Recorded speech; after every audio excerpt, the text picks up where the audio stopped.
This is Joe Black, LibertyTreeTV.com. Got another video for you. In our first one, we went over direct taxation without apportionment and the 16th Amendment. Showed you how the Constitution says that you are not liable for the basic citizen working at 9 to 5, what taxation really means, and how the 16th Amendment only reversed a previous Supreme Court decision, thus setting everything right back to where it was in the first place. The income tax is an excise tax that has been around since the late 1800s. Nothing's changed. You're not liable. Okay, so now what? Well, for those people, the show me the law people who think, hell, I'm not liable now, so I'm not going to file. Well, let me tell you something. That's stupid. And I'm going to tell you why. Why you need to file. After all, if you're not liable, but they took all that money out of your paycheck, they weren't supposed to do it, right? You want that back, don't you? Stick around, I'm going to show you what to do.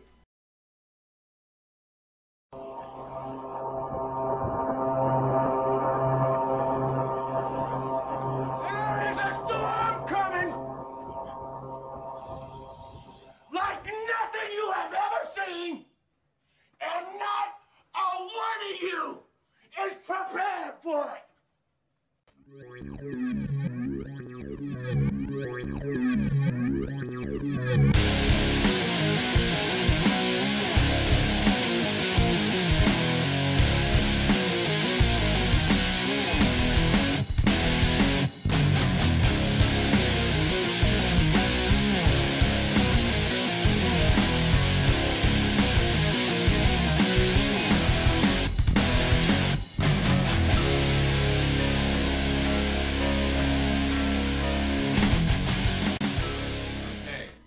Like I said, you're not liable. And by that, I mean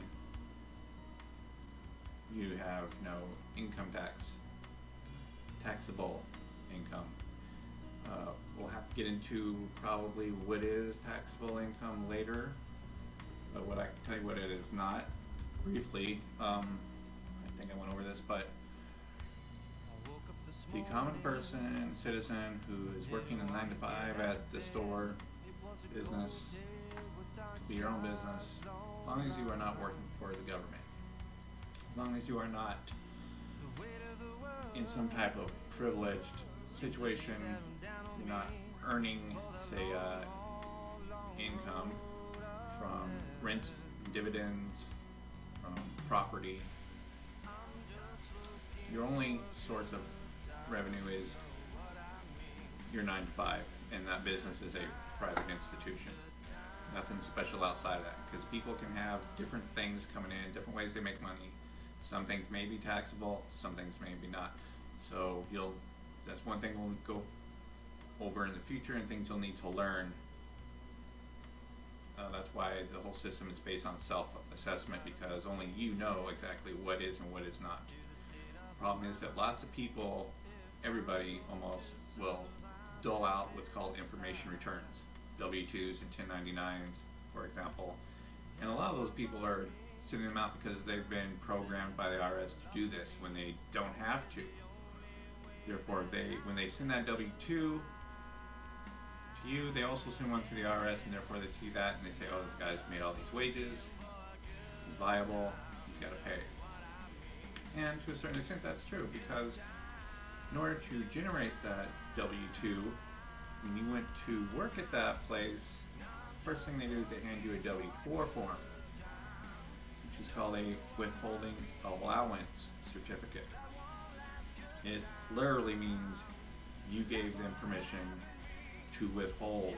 You are allowing them to withhold from you when no reason exists. The only people liable to be withheld from are non-resident alien individuals. So if you are a non-resident alien, you need a withholding agent, who is your employer, to withhold that money and then send it in. But you're a U.S. citizen and they don't understand all of this part. So what they do is they get you to file this thing that you're not supposed to, and therefore they start withholding your income at whatever part you told them to. This form is an agreement. It can be canceled at any time by you or the employer. Using that term loosely. Terms like employer, employee, wages, they refer to federal employers, federal employees, and federal pay. Which, once you sign that W-2, you now fall under, because you have agreed to allow them to treat you as if you were a non-resident alien, and they as if they were a withholding agent. Once they report that money on the W-2, you are now treated as if you were a federal employee, making federal pay, which is called wages. So at the end of the year, you get that 1099 or that W-2, and it states that you earned, $20,000 in wages. Now, typically, all along, most people take that W-2 and they put those amounts on a 1040, and they sign it under penalty of perjury, stating that these are true amounts of wages that I earn, and I'm going to pay the taxes on that. And that's when you turn yourself into a taxpayer by your own fault. So, what you want to do is get your ass out of that mess, because you created it. You can not ever sign a W-4 to begin with, but really it doesn't matter, because even if you don't, all that happens is they still submit a W-2. It just has the withholding box as empty. They're still going to claim that you were paid X amount in wages, and you're still going to have to file to answer to it. The reason you have to file to answer to it is because, as you've heard or may know, let's say a creditor says you owe them $20,000. They take that to the court. If you don't show up to argue it, they win by default. They get a default judgment. Any claim that goes unanswered stands true. That's a basic rule of law. So you need to answer to it, because after all, you're under the Constitution, you're legally not liable for this year tax. You just got caught up in a paperwork mess. So you're going to file that 1040 to correct the accusation that you were a federal employee making wages.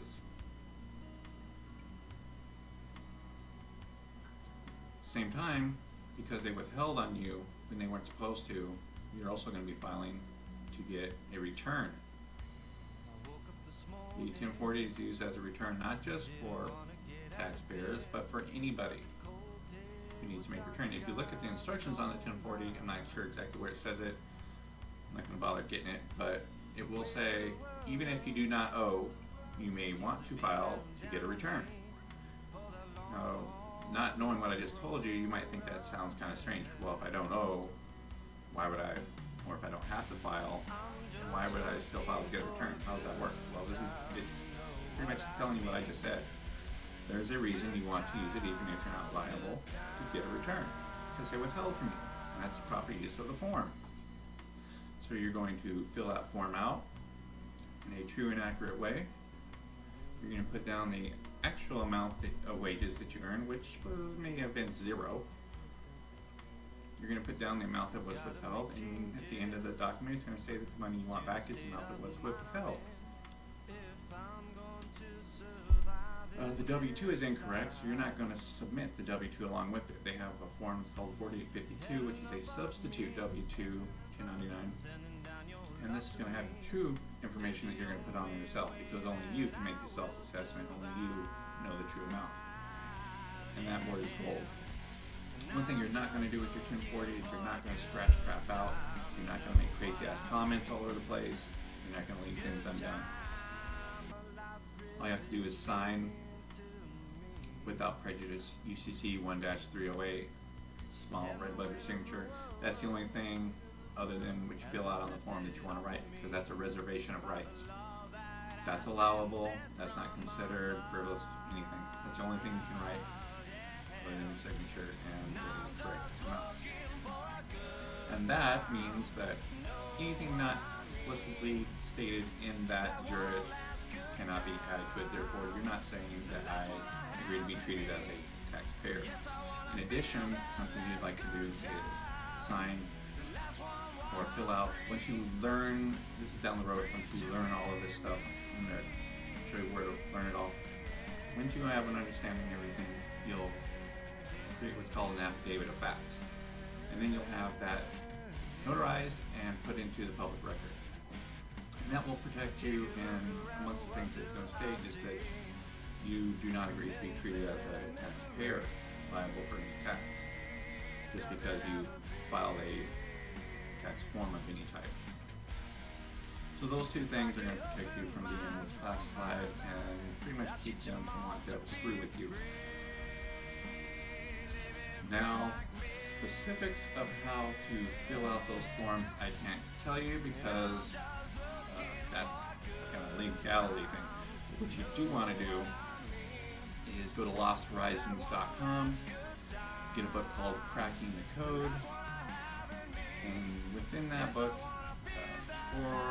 three-fourths of the way through it, it gets into the specifics of how to properly file an accurate and true return. Not one says you agree to be a taxpayer, not one says you agree that you owe federal wages, but one that corrects the false accusation and files a return for what was withheld, which is called the withholding of an overpayment. You're getting a return of an overpayment of what was withheld. It's completely legit. It's exactly what the forms are made for. Just nobody's ever told you this. You've just been misled to file as you've been given the W-2 information, which is all bogus because your employer is an idiot, you're an idiot, we've all been idiots, but now you're going to fix all that. So that's what you do. You do not just sit on your ass and not file, because as I said, a form already went out, the information return, the W-2, 1099, creating an accusation, and if you don't answer to it, they're going to come knocking. This is how people go to jail, by writing stupid crap on IRS forms like W-2s, 1099s, whatever, sending them in, creating conflict, saying that they got, just don't do it. Correct the problem, protect yourself, get your money back, stand up.